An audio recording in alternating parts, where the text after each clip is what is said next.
This is Bumper to Bumper TV. This is the first step to recasting its corporate image for the Lincoln Motor Company. The Nautilus is a mid-size, two-row luxury crossover and one of the first refresh models to have a legacy name instead of a cryptic letter designation.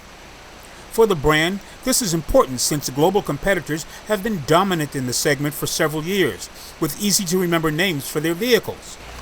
Since they're playing in the luxury segment, we paid extra attention to the tactile finishes in the Nautilus. Starting with a French stitching accent in the dashboard, it is obvious there is an emphasis on upscale experiences. Brushed aluminum grille finishes and premium leather seats confirm that impression. Like other luxury offerings, the Nautilus shows off a wider range of technology, like an around-view camera system that works with a semi-autonomous co-pilot array. And of course, since the test vehicle was the Black Label edition, a panoramic moonroof is part of the package. Somehow or other, the Nautilus can actually accommodate 5 passengers, and perhaps best of all, the hip point, where someone gets into the vehicle, is set so it doesn't require any effort to climb into the seat. The lowered stance is confirmed when you look at the front end, and it is plain to see that the clearance is less than 6 inches from the ground. At a curb weight of just over 2 tons, the drivetrain is also a pleasant surprise. Lincoln offers 2 engines in the Nautilus, a turbocharged 2.4-liter 4, and in the test vehicle, there is a twin turbo-assisted 2.7-liter 4-cylinder engine. It puts out 335 horsepower and 380 pound-feet of torque. The result was plenty of confidence in passing and hard acceleration situations.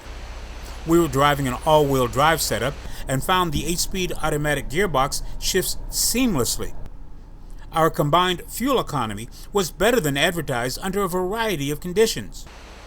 While the Nautilus is visually appealing, it can also do some work, starting with a 3,700-pound tow capacity. As for cargo, there's 37 cubic feet of space with the second row up and as much as 68 cubic feet of room with the second row folded flat. A dimension we really appreciated was in that cargo area, where the floor is only 28 inches above the ground, which makes loading packages or luggage a lot easier. In our view, attention to the details can help restore the brand's status as a true luxury vehicle amid some tough competition. After all, if Lincoln is going to survive in this segment, they've really got to be ready to compete against BMW, Audi, Mercedes-Benz, nameplates like that have a long history as luxury platforms. It looks like they've come very close. In fact, you might say, in this model, they've brought their A game. I'm Greg Morrison.